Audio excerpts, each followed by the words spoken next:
जय हिंद दोस्तों, जय हिंद बच्चों। हिस्ट्री की क्लास में आपका स्वागत है और अपना चैप्टर चल रहा है छठा, जिसका नाम है भक्ति सूफी परंपराएं। आज की इस क्लास में हम सूफी परंपरा को ही आगे बढ़ाएंगे और आज की इस क्लास के अंदर हमारी सूफी परंपरा जो है वो कंप्लीट भी हो जाएगी। आज आपको बड़े और छोटे काफी प्रश्न हैं वो एग्जाम की दृष्टि से देखने को मिलेंगे। तो चलिए स्टार्ट करते हैं। और आपको पता है पिछले वीडियो क्लास के अंदर हमने सूफी मत के विकास से जुड़ी हुई खानका और सिलसिला है उनके बारे में अच्छे से जान लिया था। और साथ में हमने ये बात भी की थी भी 12 प्रकार के जो सिलसिले भारत के अंदर चलते हैं उनमें 4 का हमने जिक्र भी किया था, जिसमें एक था चिश्ती सिलसिला, सुहरावर्दी, कादरी और नक्शबंदी। इन चारों का उल्लेख किया था। उन्हीं में से एक प्रमुख सिलसिला जो भारत के अंदर काफी प्रसिद्ध हुआ, जो चलता है, वो है चिश्ती सिलसिला। आज का टॉपिक जो है वो उसी से जुड़ा हुआ है। सबसे पहले हम क्वेश्चन वाइज टॉपिक को आगे बढ़ाएं, उससे पहले आपको बता दूं इस प्रकार की एक टेबल आपको पाठ्य पुस्तक में देखने को मिलती है। एग्जाम में कई बार तो 1 नंबर वाला प्रश्न इस टेबल से भी आ जाता है। तो सबसे पहले इसी को देख लेते हैं। इसमें चिश्ती सिलसिला से जुड़े हुए कुछ प्रमुख संतों का जिक्र किया गया है। शेख मोइनुद्दीन चिश्ती, जिनकी मृत्यु 1235 में हुई, इनकी दरगाह अजमेर में है। फिर आता है इनके बाद ख्वाजा कुतुबुद्दीन बख्तियार काकी का जिक्र आता है। 1235 में ही मृत्यु इनकी हुई और इनकी दरगाह दिल्ली में है। इनके बाद में इनके प्रमुख रहे शेख फरीदुद्दीन गंज ए शकर, इनकी मृत्यु 1265 में हुई और इनकी जो दरगाह है वो अजोधन में है, जो वर्तमान पाकिस्तान के अंदर है। उसके बाद में शेख निजामुद्दीन औलिया, इनका जिक्र कई बार आएगा। शेख निजामुद्दीन औलिया प्रमुख संत हुए चिश्ती सिलसिला के। इनकी मृत्यु 1325 में हुई, इनकी दरगाह दिल्ली में है। शेख नसीरुद्दीन चिराग ए दहली, इनकी मृत्यु 1356 में हुई और इनकी दरगाह भी दिल्ली में है। तो आप देखेंगे 3 प्रमुख जो सूफी संत है चिश्ती सिलसिला के, उनकी दरगाह दिल्ली में है।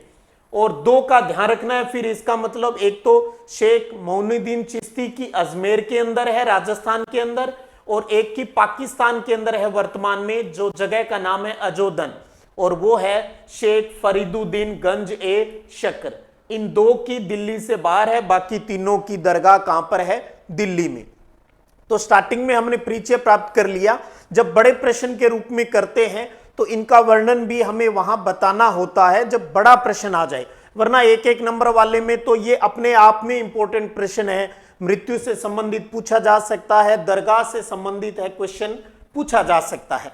चलिए एक बड़ा प्रश्न ले लेते हैं। अब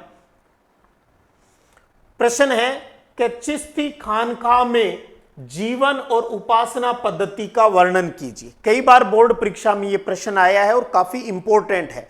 जैसे सूफी मत के विकास में सिलसिला और खानकाह क्या है वो इंपॉर्टेंट है, उसी प्रकार से एक बड़े प्रश्न के रूप में इंपॉर्टेंट है। आपको मैंने एक बात बताई थी, जब बड़े प्रश्न के रूप में कोई चीज आती है तो पहले आपको इंट्रो के रूप में कुछ लिख देना चाहिए।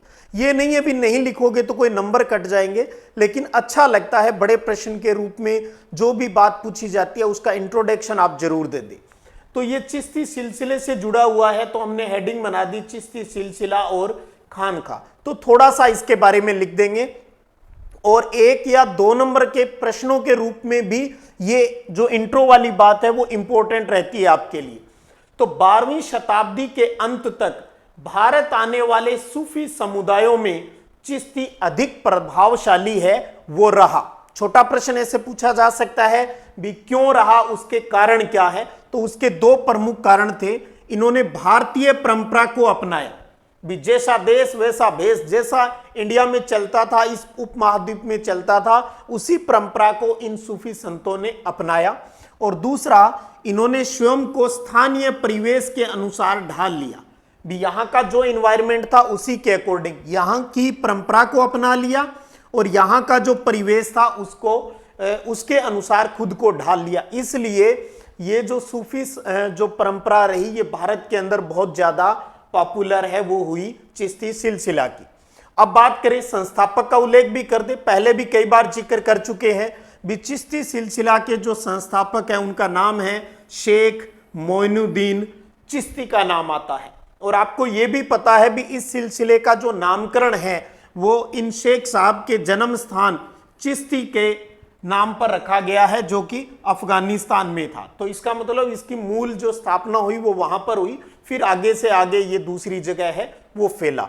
तो ये इंट्रोडक्शन हो गया और साथ में अलग से एक प्यारा सा प्रश्न है वो भी इसके अंदर हमने समाहित कर लिया। तो बड़े प्रश्न के अंदर ही हम छोटे छोटे प्रश्नों पर भी चर्चा करते चलेंगे। तो अब हमारा टॉपिक है भी इसमें चिश्ती सिलसिले के अंदर खानका के जीवन और उनकी उपासना पद्धति को समझना है। तो सबसे पहले ले लेते हैं अपने चिश्ती खानका में जीवन। खानका आपको पता है वो जगह, वो धर्मशाला है जहां पर शेख जो सूफी संत है वो अपने शिष्यों के साथ रहते हैं। तो वहां पर वो किस प्रकार का जीवन व्यतीत करते हैं उनसे जुड़ी हुई बातें हम यहां पर करेंगे। यहां पर एक पिक्चर है वो भी दी गई है। ये चिश्ती सिलसिला के जो संत रहे हैं शेख निजामुद्दीन औलिया, उनका चित्र है और साथ में इनके प्रमुख शिष्य अमीर खुसरो है वो यहां पर बैठे हैं। तो चलिए वर्णन पर बात करते हैं। टॉपिक हो गया अपना चिश्ती खानका में जीवन के बारे में बता रहे हैं। तो खानका सामाजिक जीवन का प्रमुख केंद्र था। 14वीं शताब्दी में यमुना नदी के किनारे गियासपुर में, दिल्ली के अंदर बात हो रही है, गियासपुर में शेख निजामुद्दीन की खानका है वो बहुत प्रसिद्ध थी। तो हम यहां जब खानका में जीवन के बारे में बता रहे हैं तो हम किस सूफी संत की से जुड़ी हुई बात कर रहे हैं। आप देखिए यहां पर आप बात करें शेख निजामुद्दीन औलिया, इनसे जुड़ी हुई परंपरा की जो बात है वो ले रहे हैं। संस्थापक हमने बता दिया शेख मोइनुद्दीन चिश्ती है, लेकिन खानका में जीवन संबंधी जो भी तथ्यों की हम बात कर रहे हैं वो हम चिश्ती सिलसिला के 1 नंबर, 2 नंबर, 3 नंबर और 4 नंबर के जो प्रमुख शेख रहे उनके ऊपर बात कर रहे हैं। तो बात चल रही है भी 14वीं शताब्दी में यमुना नदी के किनारे गियासपुर में शेख निजामुद्दीन की खानका वो बहुत प्रसिद्ध थी। इसके अंदर शेख अपने परिवार, सेवक और शिष्यों के साथ रहते थे और उपासना करते थे। और शेख सुबह और शाम है वो मेहमानों से भी मिलते थे। ये खानका आपको पता है, इस खानका में कई छोटे छोटे कमरे थे और एक बड़ा हॉल भी यहां पर था। और जो बड़ा हॉल था उसको कहा जाता था जमात खाना। आप कोई भी वैसे नॉर्मली धर्मशाला में जाओगे तो आपको छोटे कमरे मिलेंगे और उसमें बड़ा हॉल है वो भी मिलेगा। तो यहां सूफी परंपरा में उस बड़े हॉल को क्या नाम दिया गया, जमात खाना। तो आप इन बातों को भी इसके अंदर शामिल करना चाहें तो यहां पर लिख सकते हैं। और यहां एक सामुदायिक रसोई यानी लंगर चलता था।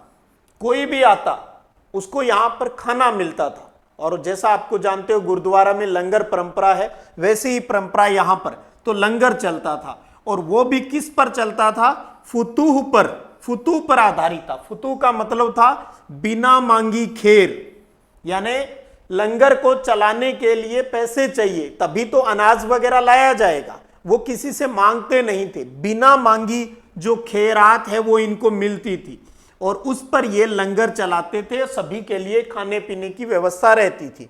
यहां सुबह से लेकर देर रात तक हर क्षेत्र के लोग आते थे। यहां आने वालों में प्रमुख नाम भी आप दे सकते हो, अमीर हसन शिजजी, अमीर खुसरो और जियाउद्दीन बरनी हैं, ये शामिल थे। और इन सभी इतिहासकारों ने, प्रमुखों ने शेख के बारे में भी काफी लिखा है, जिनके बारे में जानकारी हमें विभिन्न स्रोतों के अंदर मिलती है। और बात करें इसी जीवन से जुड़ी हुई, यहां स्थानीय परंपराओं को व्यवहार में अपनाया गया। यह बात हमने स्टार्टिंग में भी की। चिश्ती सिलसिला क्यों ज्यादा लोकप्रिय हुआ, क्योंकि उन्होंने लोकल जो सिस्टम था उसको अपनाया था। तो यहां स्थानीय परंपराओं को व्यवहार में अपनाया गया, जैसे शेख के सामने झुकना, मिलने वालों को पानी पिलाना, शिष्यों के सर का मुंडन करना, योग व्यायाम, ये काम भी वहां पर उस खानका के अंदर होते थे। योग वगैरह भी अपने शिष्यों के साथ है वो शेख करते थे। शेख निजामुद्दीन ने कई आध्यात्मिक वारिसों का यानी उत्तराधिकारियों का चुनाव किया और उन्हें उपमहाद्वीप के विभिन्न भागों में खानका स्थापित करने के लिए नियुक्त किया था। अभी आप जाइए उपमहाद्वीप के अलग अलग क्षेत्रों में जाइए और हमारे चिश्ती सिलसिला से जुड़े हुए जो खानका है, जो धर्मशाला है, उनकी आपको स्थापना करनी है। तो सीधी सी बात, अपनी परंपरा का विस्तार करना है, उनका प्रचार है, वो करना है। इस कारण चिश्तियों के जो उपदेश, उनके व्यवहार और शेख की प्रसिद्धि है, वो चारों ओर फैलती गई। शेख और उनके पूर्व संतों की दरगाह पर अनेक तीर्थ यात्री है, वो भी आने लगे, जियारत करने के लिए आते थे। संयम और सादगी का जीवन है, वो चिश्ती संप्रदाय की एक प्रमुख विशेषता है, जिससे सत्ता से दूर रहने पर बल दिया जाता था। अभी हमें राजनीति नहीं करनी है, हमें तो लोगों का जीवन है वो सुधारना है। और इनकी दरगाहों के ऊपर जियारत करने के लिए मुस्लिम लोगों के साथ साथ हिंदू यानी सभी धर्मों के लोग हैं, वो यहाँ पर जियारत करने के लिए, प्रार्थना करने के लिए, तीर्थ यात्रा करने के लिए आते हैं। तो ये हो गई खानका चिश्ती सिलसिला के अंतर्गत जो जीवन शैली की बात है खानका के अंदर, उसकी बात हमने यहां कर ली। नोट्स फॉर्म में उतारना चाहें तो आप स्क्रीनशॉट ले लिया करें। चलिए अब बात करते हैं चिश्ती उपासना पद्धति भी, इनकी पूजा पद्धति का क्या सिस्टम है। इसमें नाम आता है जियारत और कवाली का, इसलिए हमने यहां टॉपिक के साथ ही लिख दिया है। जब हेडिंग बनाए वही लिख दिया तो एग्जामिनर को भी क्लियर हो गया, भी बच्चे को सारी बातें क्लियर है। भी उपासना पद्धति में हम किन का उल्लेख करेंगे, जियारत का करेंगे, और कवाली जो म्यूजिक आध्यात्मिक संगीत की जो बात आती है वो चीजें इसमें शामिल है। तो सूफी संतों की दरगाह पर आशीर्वाद लेने के लिए विभिन्न संप्रदायों के लोग यहां पर जियारत करने आते हैं, प्रार्थना करने आते हैं।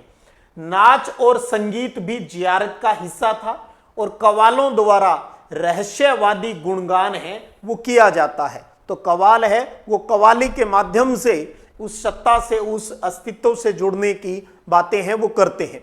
सूफी संत जिक्र या फिर समा, जिक्र का उल्लेख पहले आ चुका है। भी जिक्र क्या है, ईश्वर का नाम, और समा यानी आध्यात्मिक जो संगीत चलता है, ईश्वर की उपासना में विश्वास रखते थे। शेख निजामुद्दीन औलिया के जो प्रमुख शिष्य रहे हैं अमीर खुसरो, उन्होंने कोल का प्रचलन है वो भी किया और चिश्ती समा को विशिष्ट रूप दिया। कोल यानी एक तरीके से कोई बात कही जाती है, जैसे आप यूं मानिए भी कोई डायलॉग डिलीवरी होती है जो कवाली से पहले और कवाली के बाद में, तो कोल को कवाली के शुरू और आखिर में गाया जाता था। तो कोल जो कवालों द्वारा प्रस्तुत किया जाता है ये किसकी देन है, अमीर खुसरो की देन है। और अमीर खुसरो कौन है, शेख निजामुद्दीन औलिया का एक खास शिष्य है, वो रहा है। चिश्ती उपासना पद्धति में सभा का बहुत महत्व था और जो बताता है कि चिश्ती स्थानीय भक्ति परंपरा से जुड़े हुए थे। तो सीधी सी बात, जो लोकलिटी में जो चीजें चलती थी उन्होंने उस चीज को एक्सेप्ट किया था, शामिल किया था। यहां तक कि भाषा भी, भाषा जो स्थानीय लेवल पर चलती थी उन्होंने ही अपनी उर्दू अरबी के साथ शामिल करके जो बातचीत वगैरह है वो किया करते थे। तो अब हमने यहां पर क्या किया है, उपासना पद्धति से जो जियारत और कवाली से जो अध्यात्म से जुड़ी हुई जो बातें हैं उनको हमने स्टार्टिंग में कर लिया। अब क्योंकि बड़ा प्रश्न है तो बड़े प्रश्न के अंदर अब हमें बहुत से उदाहरण भी यहां पर देने हैं। वो सारे उदाहरण छोटे छोटे प्रश्नों के रूप में भी अक्सर बोर्ड परीक्षा के अंदर पूछे जाते हैं।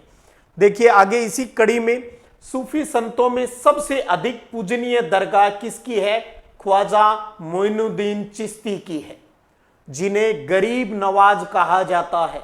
बहुत प्यारा प्रश्न, छोटे प्रश्नों के रूप में भी, किस चिश्ती सिलसिला के सूफी संत को गरीब नवाज कहा जाता है, तो वो है ख्वाजा मोइनुद्दीन चिश्ती। और इनकी दरगाह कहां पर है, इनकी दरगाह राजस्थान के अजमेर के अंदर है और बहुत बड़ा मेला लगता है और हर धर्म के लोग यहां पर जाते हैं। आप भी कभी अजमेर जाएं तो जरूर भ्रमण करके आएं।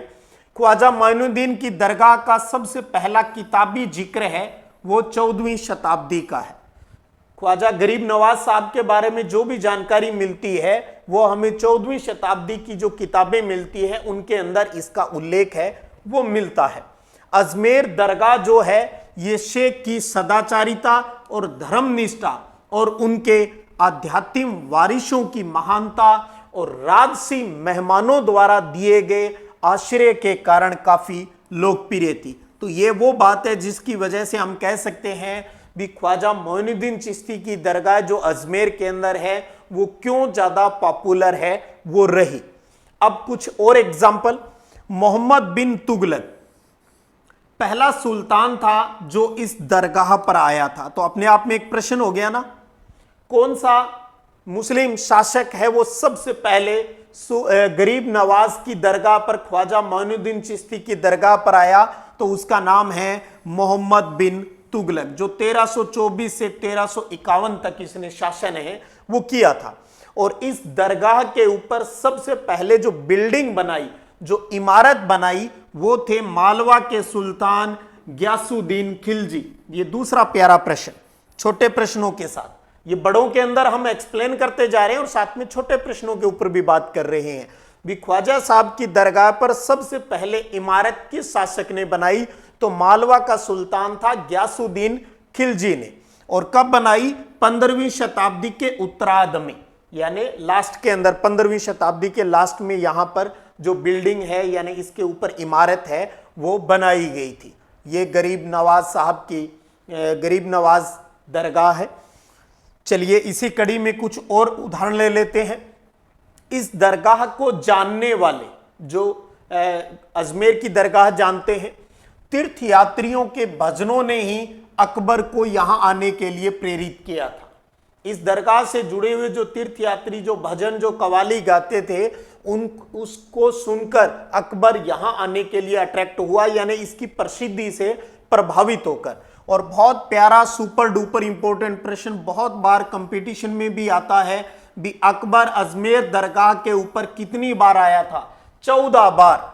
अकबर मुगल शासक अजमेर दरगाह के ऊपर कितनी बार आया?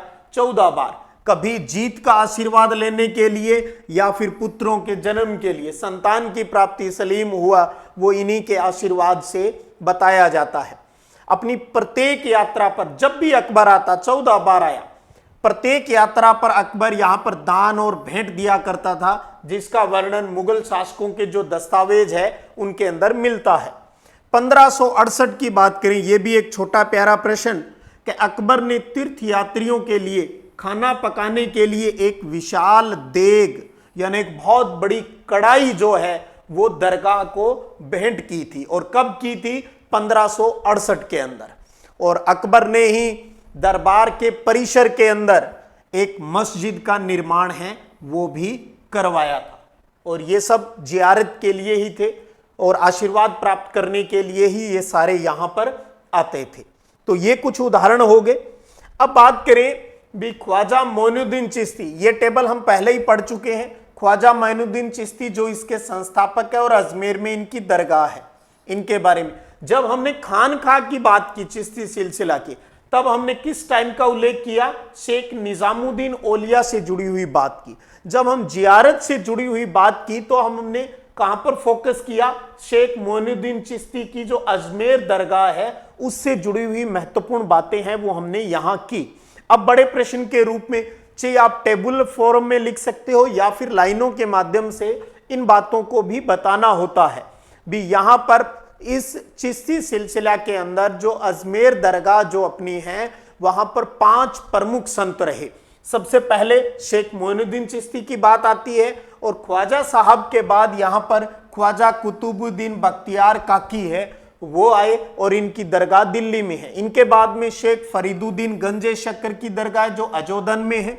और ये सिख परंपरा के अंदर बाबा फरीद के नाम से प्रसिद्ध हुए थे। शेख फरीदुद्दीन गंजे शक्कर बाबा फरीद के नाम पर। शेख निजामुद्दीन औलिया की दरगाह और शेख नसीरुद्दीन चिराग दिल्ली की दरगाह कहां पर है? दिल्ली के अंदर है। और शेख निजामुद्दीन औलिया के जो चेले हैं, शेख निजामुद्दीन औलिया के जो चेले हैं उन्हें सुल्तान उल मशेख के नाम से पुकारते थे, जिसका मतलब था शेखों में सुल्तान। राजस्थान में लास्ट ईयर 2023 की बोर्ड परीक्षा के अंदर भी यह प्रश्न आया था रिक्त स्थान के रूप में। भी शेख निजामुद्दीन औलिया के शिष्य उन्हें रिक्त स्थान कहते थे, खाली जगह भरनी थी, सुल्तान उल मशेख। तो 2 की बात आई थी, एक गरीब नवाज वो कौन है? शेख निजामुद्दीन औलिया। ख्वाजा मोइनुद्दीन चिश्ती है भी गरीब नवाज, और शेख निजामुद्दीन औलिया है वो सुल्तान उल मशेक के नाम से जाने जाते थे अपने शिष्यों के अंदर। पिछले 700 सालों से अलग अलग धर्मों और वर्गों के लोग इन 5 महान चिश्ती संतों की दरगाह पर अपनी आस्था प्रकट करने के लिए आते हैं, इनका आशीर्वाद लेने के लिए आते हैं। तो ये चिश्ती सिलसिला से जुड़े हुए उनके खानकाह की जीवन शैली और जियारत का क्या तरीका है, उन सब के ऊपर हमने बात की। चलिए अब बात करते हैं एक 2 या 3 नंबर के प्रश्न के रूप में। हम भले ही इनको 3 नंबर के प्रश्नों के रूप में कर लें, मुख्यतः इसके अंदर आपको छोटे क्वेश्चन हैं वो मिलेंगे। तो क्वेश्चन लेते हैं, चिश्ती सिलसिला में भाषा और संपर्क को उदाहरण द्वारा समझाइए। यानी सूफी संत आपस में किस प्रकार की लैंग्वेज यूज करते हैं जब किसी दूसरों से वो कनेक्ट होते हैं तब।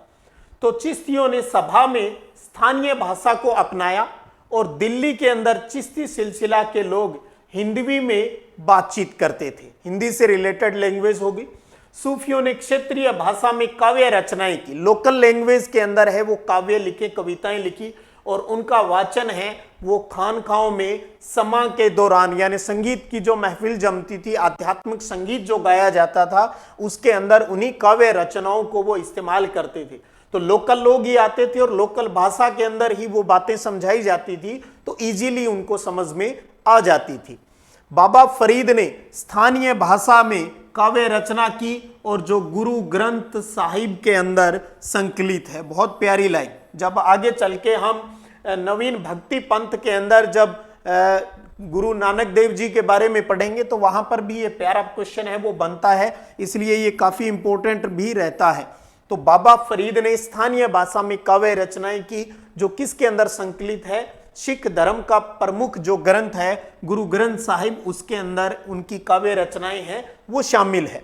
कुछ सूफियों ने लंबी कविताएं लिखी जिन्हें कहा गया मसनवी कहा गया, लंबी कविताएं, और इन कविताओं के अंदर ईश्वर की भक्ति को मानवीय प्रेम के माध्यम से प्रदर्शित है वो किया जाता था। कुछ कहानियां कविताएं लिखी जाती थी, मानव मेल फीमेल की लव स्टोरी को लेकर वो ईश्वर की सत्ता के साथ जोड़कर समझाते थे, जिसमें ईश्वर के प्रति प्रेम को मानवीय प्रेम के रूप में प्रकट किया जाता था। ऐसी उदाहरण हमें मिलता है मलिक मोहम्मद जायसी का लिखा हुआ पद्मावत। तो बहुत प्यारा प्रश्न, पद्मावत किसकी रचना है? मलिक मोहम्मद जायसी की रचना है, और इसमें किसका उल्लेख है? पद्मिनी और चित्तौड़ के राजा रतन सिंह की प्रेम कथा है इसके अंदर, पद्मावत के अंदर। और एक इसी के अंदर एक क्वेश्चन के रूप में भी जान ले, एक क्वेश्चन के रूप में ही समझ लेते हैं भी किन माध्यमों से इस्लाम है वो दक्कन के गांव में जगह पाने में सफल हुआ। तो ये एक प्रश्न के अंदर ही अपना एक प्रश्न और आ गया।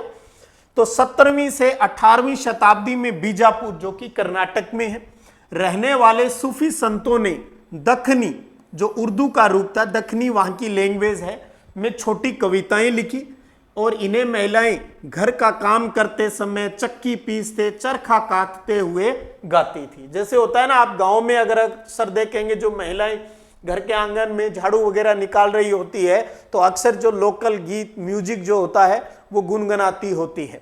और कुछ रचनाएं हैं वो चरखा नामा, चरखा काटते हुए, लोरी नामा, बच्चे को सुलाते हुए, शादी नामा, विवाह से जुड़ी हुई जो कविताएं हैं उसके रूप में भी लिखी गई। और लिंगायतों द्वारा लिखे गए कन्नड़ के जो वचन और पंढरपुर के संतों द्वारा लिखे मराठी के अभंगों ने भी उन पर काफी प्रभाव है वो छोड़ा। तो अगर आपसे क्वेश्चन आता है किस प्रकार का, चिश्ती सिलसिला में भाषा और संपर्क को उदाहरण द्वारा समझाइए, तो ये सारी बातें जो यहां पढ़ी हमने और साथ में ये सारी बातें हैं, ये आपको उस प्रकार के प्रश्न में लिखनी है। और इसी के अंदर एक अलग से भी आपसे प्रश्न पूछा जा सकता है, जो इस प्रश्न का हिस्सा तो है ही, अलग से अगर पूछे भी किन माध्यमों से इस्लाम है वो दक्कन के गांव में तक पहुंचने में सफल हुआ, तो 3 पॉइंट किए तो कम से कम 2 पॉइंट है वो आप इसको जरूर उस रूप में वहां पर लिख सकते हो अच्छे से। चलिए अब एक टॉपिक और ले लेते हैं, राजाओं के टाइम की बात कर लेते हैं। जैसे हमने भक्ति परंपरा में किया, सेम वही चीजें यहाँ राज्य और सूफी परंपरा के बीच संबंधों की व्याख्या कीजिए। ऐसी ही बात हमने पहले राज्य और भक्ति परंपरा को संबंधों को लेकर भी जान ली थी। भी जिस टाइम कोई शासक वहां पर जो शासन करता था, उनका भक्ति परंपरा या सूफी परंपरा से जुड़े हुए लोगों के साथ किस प्रकार के रिलेशन थे, वो किस प्रकार से उनको आश्रय प्रदान करते थे, ऐसी बातें इसके अंदर आती हैं। तो हमने हेडिंग बना दी, एक प्रश्न के रूप में ले लिया इस मुद्दे को, सूफी और राज्य के बीच संबंध। तो चिश्ती संप्रदाय में सत्ता से दूर रहने पर जोर दिया जाता था, हमने बात की थी पहले भी। यहां पर यह था भी हमें शासन नहीं करना है यहां, परंतु इसका मतलब यह भी नहीं था भी राजनीतिक सत्ता से दूरी बनाए रखनी है। भी इसका मतलब यह नहीं था भी राजा हमें कुछ दे रहा है तो हमें लेना नहीं है, तो वो एक्सेप्ट कर लेते थे। तो यदि कोई सत्ताधारी वर्ग बिना मांगे अनुदान या भेंट देता था तो सूफी संत उसे स्वीकार करते थे। और सुल्तानों ने खानकाह को, यानी वो जो शासक थे, वो उन धर्मशालाओं को कर मुक्त भूमि अनुदान में देते थे और दान संबंधी बोर्ड है वो भी स्थापित करते थे। तो शासक क्या करते थे, क्योंकि सूफी जो संत थे वो काफी लोकप्रिय हो रहे थे, तो राजा भी ये चाहता था भी जो ज्यादा लोकप्रिय उसके साथ जुड़ जाओ ताकि लोग उनको उनकी सत्ता को स्वीकार कर ले। जैसे आजकल होता है, आजकल वोट की राजनीति होती है, तो ऐसे लोगों के माध्यम आप भी जुड़ जाओ ताकि लोगों का ध्यान आपकी तरफ आए और जो वोट है वो आपको मिल जाए। तो कुछ ऐसा ही वहां चलता था उस टाइम की जो बातें हैं। अब यहां पर एक बहुत प्यारा प्रश्न बनता है और कई बार बोर्ड परीक्षा में आया है कि सूफी संतों की प्रसिद्धि के कारण बताइए। भी सूफी संत है वो ज्यादा प्रसिद्ध क्यों हुए, किसी एक सिलसिले की बात नहीं, किसी भी सूफी संत की बात करें तो दो कारण अक्सर पूछे जाते हैं, उन्हीं से जुड़ा हुआ एक कारण तो यहां पर ये कर लेते हैं अपनी सूफी संतों की लोकप्रियता का पहला कारण। हमने अभी क्या बात की भी सूफी संत सत्ता से दूर रहते थे, लेकिन इसका मतलब यह नहीं था भी राजनीतिक सत्ता से दूर रहे। बिना मांगे अगर कोई अनुदान दान वगैरह भेंट वगैरह देते थे तो वो एक्सेप्ट कर लेते थे, लेकिन उस एक्सेप्ट किए हुए दान का वो किस तरीके से इस्तेमाल करते थे, यही उनकी प्रसिद्धि का प्रमुख कारण था। तो चिश्ती धन और सामान के रूप में दान स्वीकार करते थे, सामान कोई भी चीज जो उनको मिलती थी, परंतु इन्हें संभाल कर नहीं रखते थे, धन का संचय नहीं करते थे, बल्कि खाने कपड़े रहने की व्यवस्था और समा की महफिलों पर पूरी तरह खर्च कर देते थे। क्योंकि वहां तो लंगर चलते थे, जो भी पैसा आता बिना मांगी हुई खैरात से जो पैसा आता था उनसे वो सारी व्यवस्थाएं हैं वो करते थे। तो लोगों के अंदर इसलिए लोकप्रिय होते गए। इससे शेख की नैतिक अधिकार की पुष्टि होती थी और आम लोगों को उनकी ओर जो झुकाव है वो बढ़ता गया। तो सूफी संतों की लोकप्रियता का एक कारण तो ये हो गया। चलिए अब दूसरे के ऊपर भी बात कर लें साथ में। और सूफी संतों की जो धर्म निष्ठा, विद्वता और लोगों द्वारा उनकी चमत्कारी शक्तियों में विश्वास करना उनकी लोकप्रियता का एक और प्रमुख कारण यह भी था। लोगों को यह लगता था भी सूफी संतों के पास कुछ चमत्कारिक शक्तियां होती है जिनकी वजह से वो उनके सारे दुखों को हर लेते हैं और चमत्कार कर देते हैं उनके जीवन में। ये भी उनकी प्रसिद्धि का कारण था। और इसी वजह से जो लोकल वहां के राजा जो शासक होते थे वो भी इनका समर्थन है वो प्राप्त करना चाहते थे। याद कीजिए जब हमने स्टार्टिंग में इस्लाम के बारे में जाना था तो वहां पर ये था भी जो मुस्लिम शासक होता था वो उलेमा और शरिया के आधार पर ही वहां की शासन व्यवस्था उनको चलानी होती थी। लेकिन जैसे उन्होंने देखा भी सूफी संतों के प्रति लोगों का जो झुकाव है वो ज्यादा है, तो उन्होंने ये कहा था भी भैया आप बड़ा छोड़ो, हम तो इन संतों वाली बात मान लेते हैं ताकि लोग हमारी सत्ता को चुनौती है वो नहीं दे। तो सुल्तान जानते थे कि उनकी अधिकांश जनता इस्लाम धर्म को मानने वाली नहीं है, क्योंकि भारत के अंदर पहले मुस्लिम नहीं थे। तो इसलिए जब तुर्कों ने दिल्ली सल्तनत की स्थापना की तो उन्होंने उल्मा द्वारा शरिया लागू किए जाने की मांग को ठुकरा दिया ताकि उन्हें किसी भी विरोध का सामना है वो नहीं करना पड़े। ऐसे समय उन्होंने सूफी संतों का सहारा लिया जो अपनी आध्यात्मिक सत्ता को अल्लाह की देन, ईश्वर की देन, अस्तित्व की देन है वो मानते थे। और ये सूफी संत उल्मा द्वारा शरिया की व्याख्या पर निर्भर है वो नहीं थे।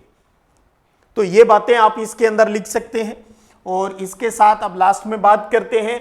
और यह भी माना जाता है कि औलिया जो शेख जो सूफी संत है वो मध्यस्थ के रूप में ईश्वर से लोगों की भौतिक और आध्यात्मिक दशा में सुधार लाने का कार्य करते थे। ईश्वर और भक्त के बीच में ये मार्ग बताने वाले बिचौलिए थे भी, आप इस मार्ग पर चलिए, कोई कर्म कांड नहीं करना है, बस ईश्वर की सत्ता को प्राप्त करने का तरीका ये बताते थे। शायद इसी कारण शासक जो लोग होते थे वो अपनी कब्र है वो सूफी दरगाहों और खानकाहों के निकट ही बनाना चाहते थे। सुल्तान और सूफी है वो अपनी सत्ता का दावा करने के लिए दोनों ही कुछ व्यवहारों पर बल देते थे, जैसे कि झुककर प्रणाम करना, कदम चूमना, ये सारी चीजें यूज करते थे। कभी कभी सूफी शेखों को आडंबर पूर्ण पदवी से भी संबोधित किया जाता था, ऐसे बढ़ा चढ़ाकर बताया जाता था। जैसे शेख निजामुद्दीन औलिया वाली बात हमने जो पहले पढ़ी वो यहां पर भी आ जाएगी भी। शेख निजामुद्दीन औलिया के शिष्य उन्हें क्या कहते थे? सुल्तान उल मशेख, यानी शेखों में सुल्तान है वो कहते थे। आडंबर वाली बढ़ा चढ़ाकर, चेले तो चेले ही होते हैं, अपने गुरु को और ज्यादा आडंबरपूर्ण बना देते हैं कई बार। तो इस प्रकार से हमने सूफी मत के विकास से जुड़े हुए चिखान का सिलसिला है उनको जान लिया, और प्रमुख जो सिलसिला है चिश्ती सिलसिला, उनकी जीवन शैली, उपासना, उनकी भाषा संपर्क के बारे में, राज्यों के साथ उनके संबंध किस प्रकार के रहे, वो सारी चीजें हैं वो अच्छे से जान ली। अब चलते चलते बारी है आपके प्रश्न की। पहले हम उस प्रश्न को देखेंगे और उसके बाद अगले वीडियो सेशन में हम अंतिम टॉपिक लेंगे, नवीन जो भक्ति पंथ है, जिसमें हम कबीर जी के बारे में, गुरु नानक देव जी के बारे में और मीराबाई के बारे में, उनकी दी गई शिक्षाओं के बारे में अच्छे से जानेंगे। चलिए अब बात करते हैं आज के आपके प्रश्न की। तो ये रहा स्क्रीन के ऊपर आपका प्रश्न है, अकबर ने ख्वाजा मोइनुद्दीन चिश्ती की दरगाह की कुल कितनी बार यात्रा की थी? इस प्रश्न का उत्तर आप अपना इंट्रो देते हुए कमेंट सेक्शन में देना है। अगले वीडियो सेशन में फिर नए जोश और खरोश के साथ फिर मिलते हैं, तब तक जय हिंद, जय भारत।